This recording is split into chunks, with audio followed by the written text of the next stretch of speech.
চলে আমরা গত দুদিন ধরেই আমরা পার্টির পক্ষ থেকে আমাদের সিপিআইএম পার্টির পক্ষ থেকে আমরা সমস্ত অঞ্চলে ব্লক যেগুলো আমাদের দেয়াল ছিল সিপিআইএম এর সেই দেয়ালগুলোকে আমরা চুন করে সিপিআইএম লিখে রেখেছি, যেহেতু আমাদের এখনো ক্যান্ডিডেট ঘোষণা হয়নি। এখন কাল রাতের থেকে এই তৃণমূলের একটা বাহিনী বেরিয়ে সমস্ত দেয়াল আমাদের সিপিআইএম লেখা মুছে দিয়ে টিএমসি লিখে দিচ্ছে। এখনো এই কাজ চলছে, ওয়ার্ডের মধ্যে ঘুরে ঘুরে বেড়াচ্ছে।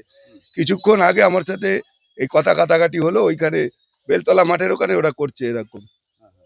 এইটা আমরা নির্বাচন কমিশন বা প্রশাসনের দৃষ্টি আকর্ষণ করতে অনুরোধ করছি। কারা করছে এগুলো? এই টিএমসি লোকের আবার কারা? টিএমসির এই সব অবাঙালি, সবই বাঙালি কেউ নেই, অবাঙালি সব অবাঙালি, এই সব যে ক্যান্ডিডেট হয়েছে তারই সব লোকজন। ওদের দেওয়াল নেই, ওরা আমরা ওদের দেওয়াল আছে, ওদের যে দেওয়ালগুলো সেগুলো কিন্তু আমরা একটা হাত দিইনি। বিজেপির যে দেওয়াল সেটাও হাত দিইনি।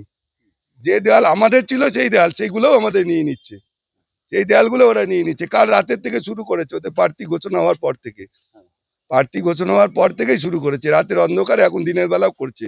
এই কিছুক্ষণ আগে আমার সাথে আমি বাজারে যাচ্ছিলাম, দেখলাম ওখানে ওই করছে। আমি বললাম এটা কি করছিস? বলে যা খুশি তাই করবো, আমাদের এখন জমানা আছে, আমাদের সময় আছে, আমাদের সরকার আছে, যা খুশি তাই করবো, যা খুশি যেখানে খুশি বলো, যা খুশি করো। এই ৩-৪টে ছেলে মিলে করে বেড়াচ্ছে সারা ওয়ার্ডে। আমার নাম আশিস দাস, আমি এই অঞ্চলে পার্টির সম্পাদক।